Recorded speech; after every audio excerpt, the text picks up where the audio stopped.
Hi, Maria Mandarino here today, and we are going to talk about the Enneagram and astrology today, and particularly about the Sun in Aquarius and how your Enneagram type steals fire. We're going to draw from the Prometheus myth to look at that today and how the two things can be woven together.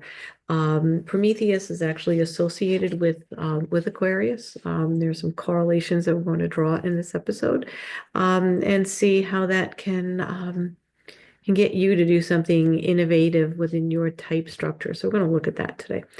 So thanks for being here, for being on this journey today. And if you've never watched the channel before, welcome. Please remember to like, subscribe, comment, and share. It's the best way to support what I do here, and it does really make a difference. So yeah, give us a thumbs up and remember to subscribe and let other people know. And let me know what your thoughts are about the work that I'm doing here too. Um, so again, today we're going to talk about the Sun in Aquarius and how it relates to the Enneagram types and how they, steal fire, which is basically how you are innovative within your type. That's the context that I'm going to be looking at it in today.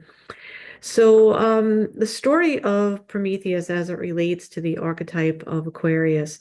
Prometheus was the god of fire, and he defied the gods.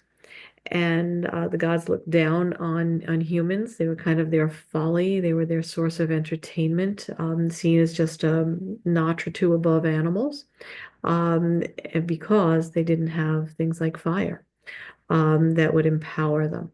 So the gods kind of looked down on humans and just kind of saw them as almost amusement.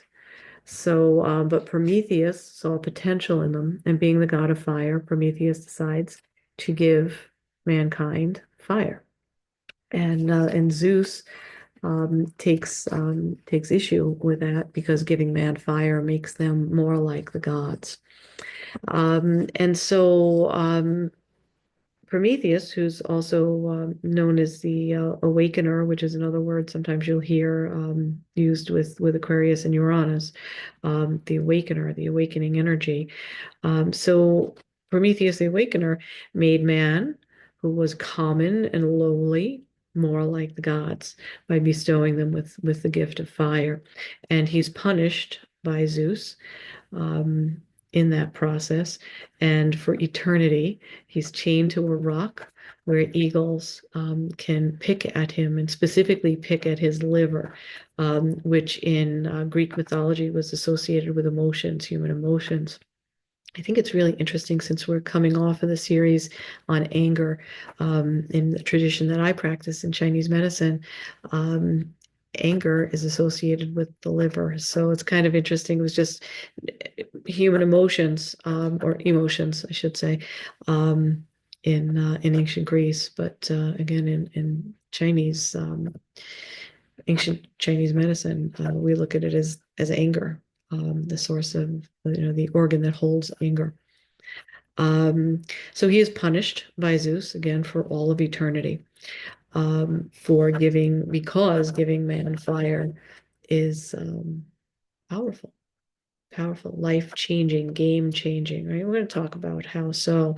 But I want to switch gears to Aquarius, which is its modern ruler is Uranus, and innovative energy.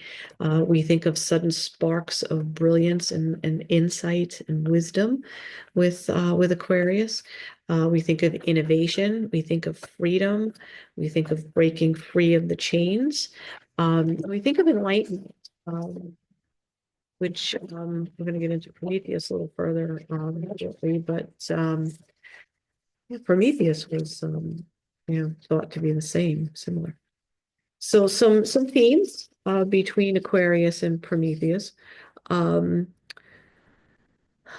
Aquarian themes, potentiality, what could be, right? Very forward thinking, very forward looking energy, innovation, spontaneity, unique and unusual. ideas, ideas that are focused on the future. And again, these sparks of sudden brilliance, futuristic ideals, um, and humanitarian concerns as well.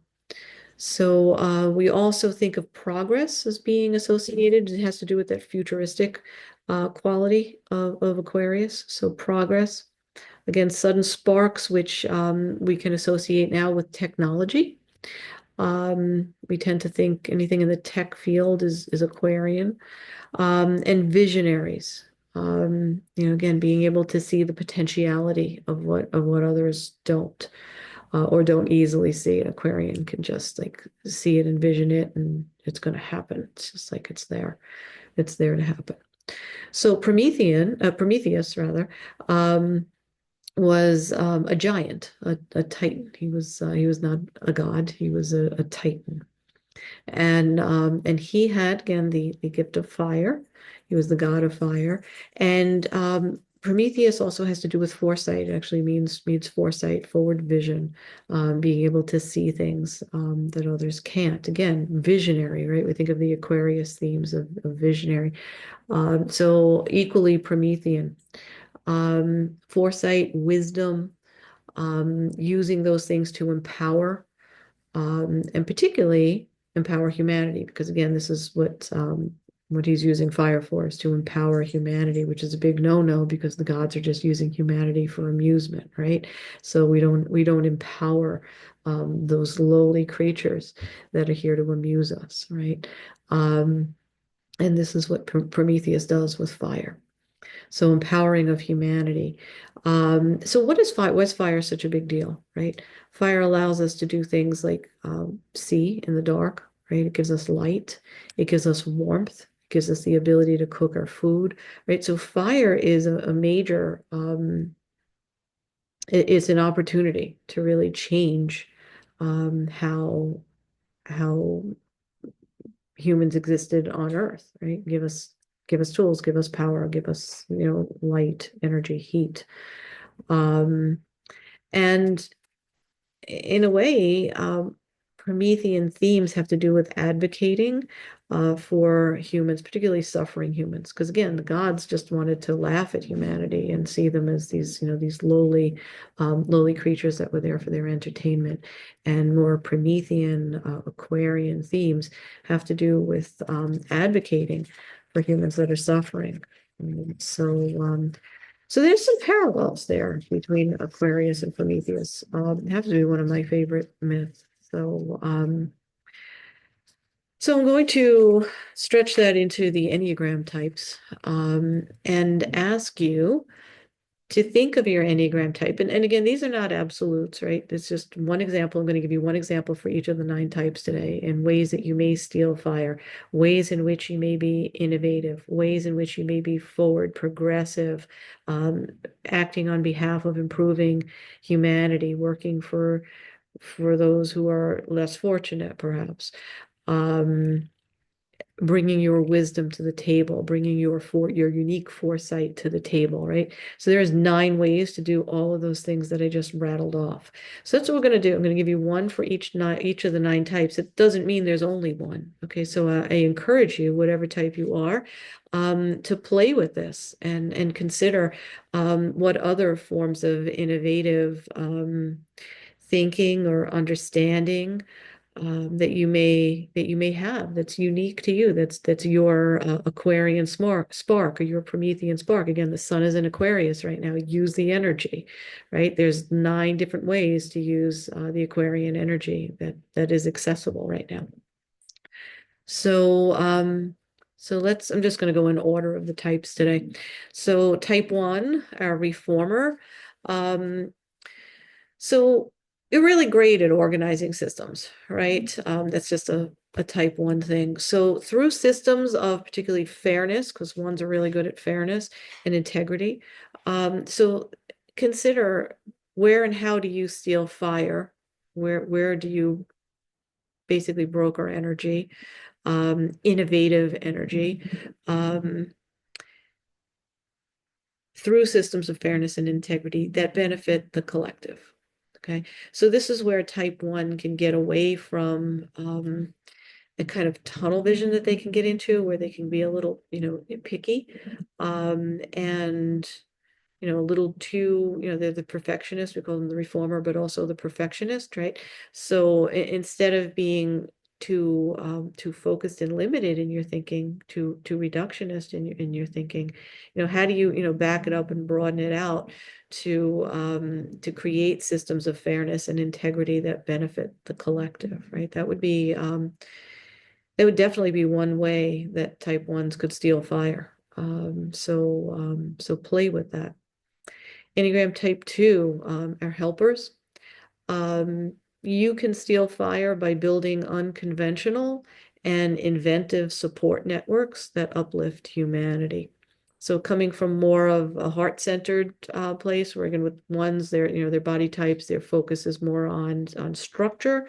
Um, for 2, it's going to come from a more of a heart-centered experience of inventiveness and being unconventional, to create support networks, okay? Nourishing, okay, nourishing the collective, right? Nourishing the networks, and uplifting humanity, right? So that's your spark. That's what you bring. Um, nourishing others, but doing it in unconventional, inventive ways, through support networks. Why support networks, right? Because Aquarius is supportive it's a sign of the humanitarian. So supportive, but also great networkers. Didn't mention that, but Aquarians they just kind of connect things. I think that's also how they reflect technology also. Um, Type 3, the achiever. So, you're great at, pioneering things, just finding ways to get things done, performing, getting the thing done, in order to achieve, in order to succeed, in order to meet the goal, right? You're the goal-oriented people on the Enneagram. So pioneering new paths for what do you do best, right? Success. Paths for success is type 3, but doing it with progressive leadership. There's your Aquarian spark. There's your fire. There's the fire that you steal. Progressive leadership designed to inspire. Type 3s are one of the most inspirational types on the Enneagram. So yeah, that inspirational fire, being progressive, pioneering, and paths for success and achievement, for others. And not just you being the leader, and the person demonstrating the leadership, but inspiring other people as well, bringing them the fire of leadership. So yeah, there's our Enneagram 3. Enneagram 4, the individualist. Um, you steal fire through authentic forms of expression that challenge accepted norms. Okay. So authenticity for you is that electrical energy. Okay, again, that spark, the lightning bolt, the the spark of fire, however you want to look at it, the Promethean fire, authentic forms of expression that challenge the accepted norms. It's like throwing a fireball of authenticity into the circle, right? Who better to do that than a type 4, right? Just bring in the ball of fire. Let's just do this with authenticity and expression and challenge the norms. Why do we have to do it that way? Why can't we do it this way? Why can't we be unique? Right? That's another 4 word, right? Why can't we be unique or creative? Authentic, more authentic, right? And ultimately innovative, right? Which is that Aquarian idea. And then for type 5s, the researchers, the observers. For you guys, I would say explore groundbreaking ideas, right? Because ideas are your happy place, right? So don't just settle for ideas. Explore the groundbreaking ones, the more unusual ideas. For some of you, this may be tech. Having, because Aquarius is kind of like the sign of technology, right? A lot of 5s are really drawn to tech. So So there may be maybe a connection there for you if you're not comfortable in the tech world. I'm not saying that you need to, but if you are comfortable in that environment, use that to to explore your groundbreaking ideas. It may be groundbreaking ideas in technology. It may be groundbreaking yeah, groundbreaking ideas in anything, whatever your area of expertise is. Don't be afraid to think outside of the box with your ideas right now. Type 6, the loyalist, inventive and collaborative. So these are the people that work really well in groups to achieve things like safety, security, and planning things. They like to plan, but they do it really well in groups. So inventiveness, collaborative nature, and using inventive and collaborative approaches to creating trust and safety or feelings of trust and safety in groups and community. So type sixes do both of those things well because they're great in groups. And they understand safety and trust like no other type on the Enneagram.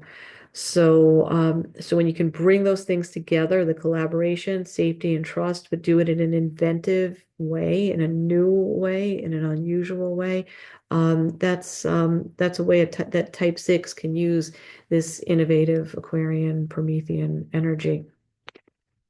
Type 7 are enthusiast.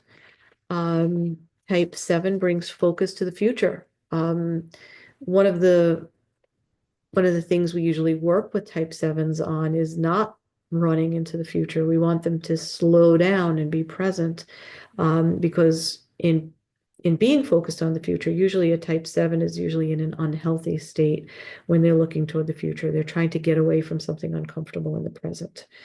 So we usually want to slow them down so that they will allow themselves to feel, and realize that nothing terrible is going to happen to them if they feel. But meanwhile, they really do want to run away and escape, and move into the future in something happier and easier and more fun. So use that. Use that as your ball of fire. Bring focus to the future and to opportunities and cultivate a spirit of adventure. Not a spirit of escape, but a grounded spirit of adventure, bringing that to those around you. Not everybody's good at that. I mean, type 7s are excellent at it, but if you can bring a grounded expression of that, that's that's a great way to focus your fire. It's just a great way to focus your fire. Enneagram 8, the challenger. Okay. You're going to have more of a, whatever you do, you're going to do it boldly, right? Eights do everything in a bold, large, impossible to miss kind of way, right? So it's a bold approach you're going to take to advocating for empowerment and power. So why advocating, right? Because type eights look out for the people who are essentially without power. People that need to be protected, people that are vulnerable. That's when an 8 will almost become larger, to look out for that person or those people, right? So taking a bold approach, an innovative, another word, right? Innovative, bold approach, unusual approach to advocating for the empowerment and power of others. So empowerment and power are also Aquarian themes. Again, gets back to that idea of the spark, right? Empowering, powerful, fire, heat, yang energy, more active energy, right? Eights are an active type. So this is almost a no-brainer if you lead with type 8.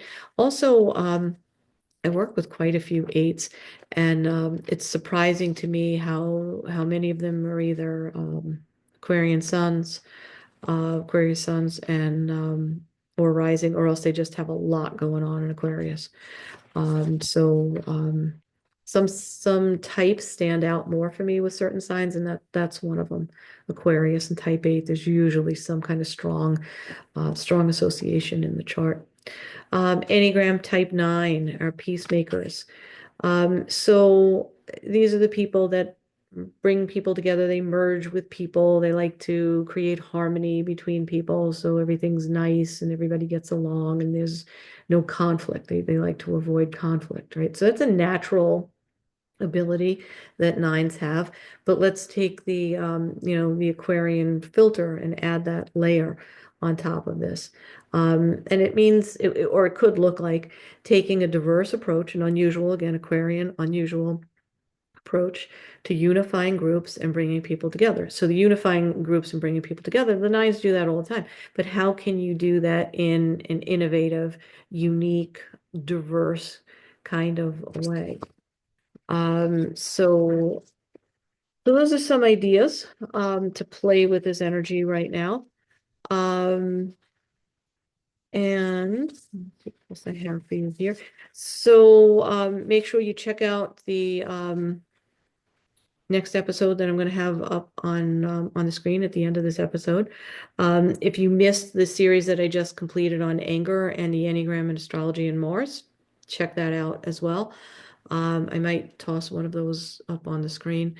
And if you would like to work with me, I'm going to put some information in the show notes, my website, mariamandarino.com. Everything is it can be found there. But you can also sign up for a free discovery call with me.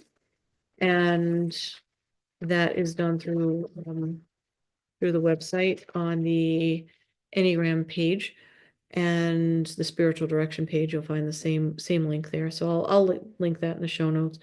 So free discovery call.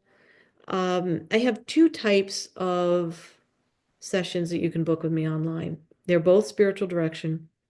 There's regular spiritual direction where if you know your Enneagram type, we certainly use it. We don't have to.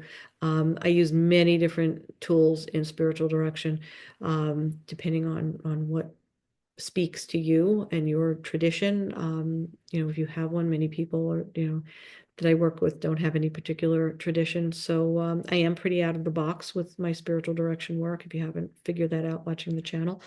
So yeah, so I have a regular spiritual direction session that runs 75 minutes. And we can integrate Enneagram information in there. If you would like Enneagram typing, if you're not sure of your Enneagram type, I do that as well. That's a whole separate thing. That's a 2-session meeting.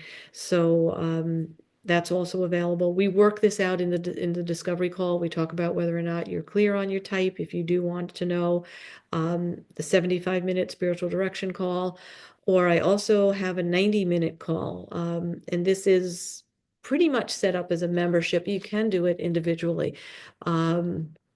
Very different price point if you're doing it individually versus on a regular basis.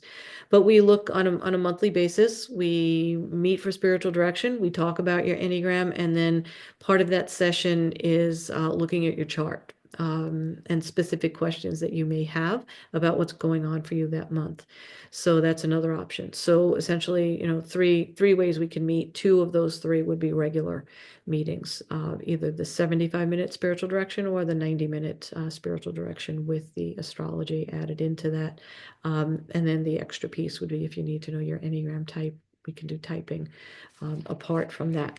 So those are ways to work with me. If you also want to just take a course on the Enneagram, I have a course available on the website, Smart But Stuck. Those are for people who want to be more self-aware, know a little bit about the Enneagram, want to get a little deeper into it, want to stop, and essentially this is the major point of the course, wanting to stop repeating the same behavior that's not getting you to the goals that you want to get, or people who just keep doing the things that people tell them worked for them. So why don't you just do this, but it doesn't work for you? And the people who frustrate from doing things over and over, and you're working really, really hard and you're exhausting yourself and you're not getting to the results that you hope for. So the course is designed to help you get past that obstacle so that you can better connect with your Enneagram type, can better identify the behaviors that are getting in the way of you meeting your goals. So it's all self-driven. There is a Facebook group for support as well, that you have access to.